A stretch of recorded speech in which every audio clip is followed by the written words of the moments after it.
আমরা যারা রাজনীতি করি যাদের যাকে অনুপ্রেরণা না আমাদের কাছে মানে আমরা ওনাকে দেখে শিখি এত প্রথম সাদামাটা জীবনযাপন করেন এবং ওনাকে দেখে আমরা রাজনীতি শিখি মানে আমাদের নটা জিপি অত্যন্ত সজ্জন এবং ভদ্র মানুষ উনি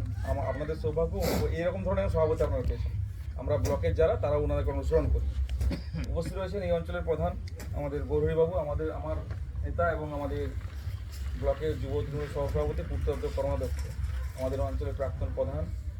সংগ্রামী নেতা নান্টুদা আছেন এবং মহিলা নেত্রী প্রণতি আছেন এবং সমস্ত নেতৃত্ব যারা আছেন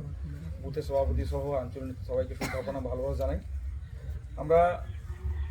নির্বাচনের প্রাককালে প্রতিটা জায়গায় যাচ্ছি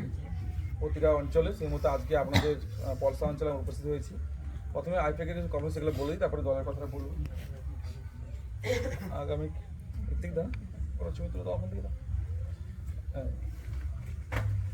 হ্যাঁ আগামীকাল থেকে আমাদের ভিডিও গান চলবে এই অঞ্চলে মানুষ কাকু সহ আমাদের যুব সভাপতি আছে শোভনদা আছে ওরা দেখবে এটা এবং আমাদের যিনি প্রধান আছেন এবং বাকি অঞ্চলে যেখানে দাঁড়াবে সেখানকার বুথ সভাপতি পঞ্চায়েত সেই ভিডিও গানের সঙ্গে যাবেন এবং ভিডিও গানে যে লিফলেট দেওয়া হবে সেই লিফলেটটা মানুষের মধ্যে বিলি করবেন এবং লিফলেটের পিছনে একটা ফোন নাম্বার দেওয়া আছে সেই ফোনে মিস কল দিবেন। সবাইকে অনুরোধ করবেন সবাই আপনার কথা শুনে দিবে এরকম নয় তো চেষ্টা করবেন যতগুলো সংখ্যক মানুষকে দেওয়ানো যায়। অর্থাৎ আগামীকাল থেকে আমাদের ভিডিও গান শুরু হচ্ছে আমাদের আজকে চঙ্গাবল চলছে কালকে পলসা আসবে এবং পলসায়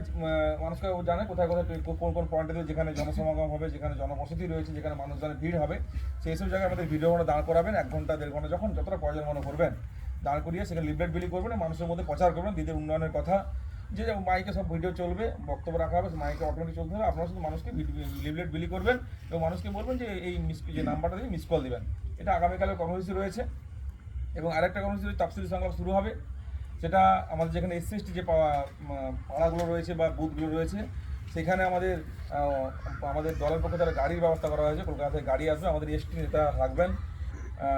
তারা ওই এলাকায় পৌঁছাবে তাদের ভাষায় কথা বলবে এবং আমরাও যারা ব্লকের যুব হোক মাদা হোক যারা যখন যেখানে পারবো সেখানে আমরা যাব। এই কর্মসূচি হবে কয়েকদিনের মধ্যেই শুরু হবে এবং মানুষকে আজকে আমাদের মিটিং আছে যাবেন সেখানে আরেকটা কর্মসূচি রাখা হয়েছে আইপ্যাকের পক্ষ থেকে সেটা যে আমাদের একটা ইয়ং ছেলে থাকবে যার বাইক থাকবে যার ফোন থাকবে তিনি একটা আমাদের দলের পক্ষ থেকে একটা ব্যাগ দেওয়া হবে তাকে সেই ব্যাগটা নিয়ে প্রত্যেকটা বুথে 15 থেকে 20টা ঘর প্রতিদিন ঘুরবে এবং সেখানেও লিফলেট দেবে এবং সেটা আমরা মানুষকে ঠিক করে দেবে কবে আপনারা বসে ঠিক করবেন কোন ছেলেটাকে দেওয়া যাবে অত্যন্ত দায়িত্বশীল ছেলে দিতে হবে যে দলের কথা শুনবে সভাপতির কথা শুনবে আমাদের কথা শুনবে আইপিএর কথা শুনবে এই নয় যাকে ফোন করলে পাওয়া যাবে না ফোন ধরবে না এরকম যদি না হয় সেটা ঠিক করে দেবেন। আপাতত এই কর্মসূচিগুলো রয়েছে এবং পরবর্তীকালে যা আইপির পক্ষ থেকে এবং দলের পক্ষ থেকে যা যা কর্মসূচি দেবে এসি যাত্রা শুরু করে মানে বিধানসভা ভিত্তিক যাত্রা হবে মানে যে র্যালিগুলো হবে সেগুলো তো আছেই এবং আগামী 26 তারিখ মমতা বন্দ্যোপাধ্যায় আসবেন পিংলাতে দলীয়ভাবে জাস্ট আমরা ডেটটা শুনেছি এখনও বিস্তারিত আমাদের বিধানসভা হয়তো বলবেন বলার পরে মানে এই সভাকে সফল করার জন্য যে কর্মসূচি সেটা শুরু হবে। তো আপাতত এই কর্মসূচিগুলো দলের পক্ষ থেকে আইপিএর পক্ষ থেকে রাখা হয়েছে সেগুলো আমাদেরকে অত্যন্ত সুন্দরভাবে এই অঞ্চলে মানে বাস্তবায়ন করতে হবে এবং আমরা এতক্ষণ ধরে যা এই অঞ্চলের বুথের বিভিন্ন সভাপতিদের মতামত শুনলাম তাদের যে আত্মবিশ্বাস তাতে করে আমরা একটা নিশ্চিত এই অঞ্চলে অত্যন্ত শক্তিশালী সংগঠন রয়েছে অঞ্চলের সমস্ত নেতৃত্বের সহযোগিতা এবং তাদের যে প্রচেষ্টার মধ্য দিয়ে কারণ তাদের বডি ল্যাঙ্গুয়েজই বলছে আমরা কোনো কিছুই পরোয়া করবো না লিড আমরা করবো এবং লিডের ব্যবধানটা অনেকে বললেন যে 1500 2000 থেকে লিড হবে। আমাদের বিশ্বাস হয়েছে কথা শুনে যে মিটিংয়ের বক্তব্য শুনে বা একটা কথা যে আমার মধ্যে যে বিশ্বাস থাকে বুঝতে পারবো তাদের কথা শুনে মনে হচ্ছে যে 1500 থেকে 2000 ভোটে লিড আমরা এখানে করতাম নিশ্চিত এটা। শুধু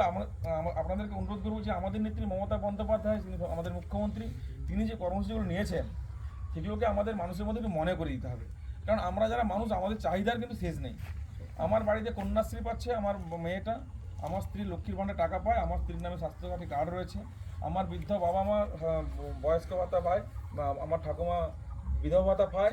সবাই সবার থেকে সব কিছু পাচ্ছে আমার বাড়িতে বিনামূল্যে রেশন পাচ্ছে আমার বাড়িতে শৌচালয় হয়েছে সব কিছু হয়েছে তারপরে দেখে মানুষের মধ্যে কোনো একটা কিছু চাওয়া পাওয়া কোনো একটা খামতি রয়ে গেছে তখন এই ভোটের সময় হয়তো বলবে যে আমার অমুকটা আমাকে দেওয়া হয়নি কেন আমি আমার লাখ দেখাবো অভিমান হবে। তো মানুষকে আমাদের দলের যারা সভাপতি রয়েছেন যারা নেতৃত্ব রয়েছেন আমাদের কাছে সেইখানটাতেই দেখুন আমরা আমাদের মমতা বন্দ্যোপাধ্যায় মুখ্যমন্ত্রী আমাদের দলের নেতারা কিন্তু আপনার বাড়িতে সমস্ত কিছু দিয়েছে মানে আপনার পরিবারে লক্ষ্মী ভাণ্ডার পাচ্ছেন স্বাস্থ্যসাথী কার্ড রয়েছে বিনামূল্যে রেশন পাচ্ছেন আপনার মেয়েটা কন্যাশ্রী পাচ্ছে আপনার বিবাহযোগ্য মেয়েটা রূপশ্রী পাচ্ছে সমস্ত কিছুটা হচ্ছে কিন্তু আপনি একটা ধরুন টয়লেট কেউ পায়নি সে বলবে আমার এখানে টয়লেটটা হয়নি বলে আমি ভোট দেবেন বা আমি রাগ করছে ক্ষোভ করছে তো আপনাকে বুঝাতে হবে আপনি যদি এই কথাটা মানুষের কাছে কি বলেন যে যে বুঝাতে পারেন যে বাবু আপনার সরকারের 10টা প্রকল্প আপনার বাড়িতে ঢুকছে, প্রায় আমার মাসে হলে আপনার বাড়িতে 5,000 6,000 7,000 টাকা আপনার বাড়িতে আসছে সরকারের পক্ষ থেকে বিভিন্ন প্রকল্পের মধ্য দিয়ে। সে কথাগুলো যদি মানুষের কাছে বলা হয়, মানুষের কিন্তু রাগ ঠান্ডা হবে এবং আপনার সঙ্গে থাকবে। তো আমাদের অত্যন্ত নিবিড় জনসংযোগ প্রয়োজন রয়েছে। আমরা চেষ্টা করব, আমরা ব্লকে যারা আছি বিভিন্ন বুথে বিভিন্ন পাড়া বুথে আমরা প্রতিদিন কর্মসূচি রেখেছি। আমরা আজকে আমরা এখানে আছি, কালকে আমাদের অন্য জায়গায় বিভিন্ন জায়গায় আমরা ব্লকের পক্ষ দিয়েছি। আমাদের মানুষকে অত্যন্ত মানে দক্ষ সংগঠক, তার নেতৃত্বে এই অঞ্চলে দীর্ঘদিন ধরে তৃণমূল কংগ্রেস শক্তিশালী অবস্থান রয়েছে। কোথায় একটা আপ অ্যান্ড ডাউন হয়তো হয়েছে, কিন্তু কখনোই আমরা তৃণমূল কংগ্রেস আমরা ক্ষমতাচ্যুত হইনি। এখানে অনেকে আছে, অনেকে বলছিলেন যে আমরা 2-1 জন হয়তো আমাদের পিছু টানছে, তো আমরা সেটা কোনো ব্যাপার নয়, সেসব কথাকে মাথায় নেওয়ার দরকার নেই। আমরা যদি কবির ভাষায় কথা বলি যে আমরা চলি সব কে আমাদের বাঁধবে, যারা আমাদের পিছু টানবে তারা কাঁদবে, কারণ তারা কাঁদবেই, তারা ওই কথা বলবে, বিভিন্ন অফিসে গিয়ে মিটিং করবে, কিছু লোককে জড়ো করবে, এটা তারা করবেই। কিন্তু আমাদের কাজটা হচ্ছে আমাদের দলকে শক্তিশালী করা, সংগঠন শক্তিশালী করা। কে কী করলো, কে কী ভাবলো, সেসব কাণ্ডের দরকার নেই। আর যারা কথা বলছে তারা কিছু তো আমাদের সভাপতিরা বলছিলেন যে তাদের অবস্থানটা কোথায়। তারা আজকে বিজেপি করছে, কখনো তৃণমূলে করছে, কখনো অন্য পার্টি করছে, বিভিন্ন তারা যাত্রা পার্টির মতো করে বিভিন্ন জায়গায় অভিনয় করা শুরু করে। তো এই যাত্রা পার্টির লোকেদের কথা মাথায় নিয়ে নিজেদের মনোবলকে ডাউন করার কোনো প্রয়োজন নেই। আমরা এই ব্লকে তৃণমূল কংগ্রেস অত্যন্ত শক্তিশালী সংগঠন এবং এই অঞ্চলটা আরও বেশি শক্তিশালী সংগঠন, কারণ এই অঞ্চলে যারা নেতৃত্বে সবাই কিন্তু সিনিয়র, এবং আপনারা তো ভোট করিয়েছেন, আমি তো অনেক জুনিয়র, নতুন দায়িত্ব। কারণ আপনারা ভোট করিয়েছেন, ভোট কীভাবে আদায় করতে হয় অনেক ভালো জানেন, মানুষ কীভাবে মানে ইমপ্রেস করতে হয়, মানুষ কীভাবে আপনাদের আনতে হবে অনেক ভালো জানেন, এবং সেটা আপনারা করতে পারবেন। আমি নিশ্চিত যে আমরা নেতৃত্বরা বলছিলেন যে 2000, আমার তো মনে হয় 2000-এর বেশি ভোট লিড করতে হবে, যদি আমরা প্রত্যেকটা বাড়িতে অনেকটা সময় আমরা পাবো। 25শে মে আমাদের ভোট। আমি মহিলা নেত্রীকে অনুরোধ করবো যে আপনার বুথ সভাপতিকে অনুরোধ করছি যে ওনাকে সাহায্য করবেন। আপনার প্রতিটা বুথে যে উনি যেটা বলছেন যে মহিলা সভানেত্রী নেই, তো এটা একটু ঠিকঠাক করে দেওয়ার জন্য, যাতে ওনাকে আপনার বুথে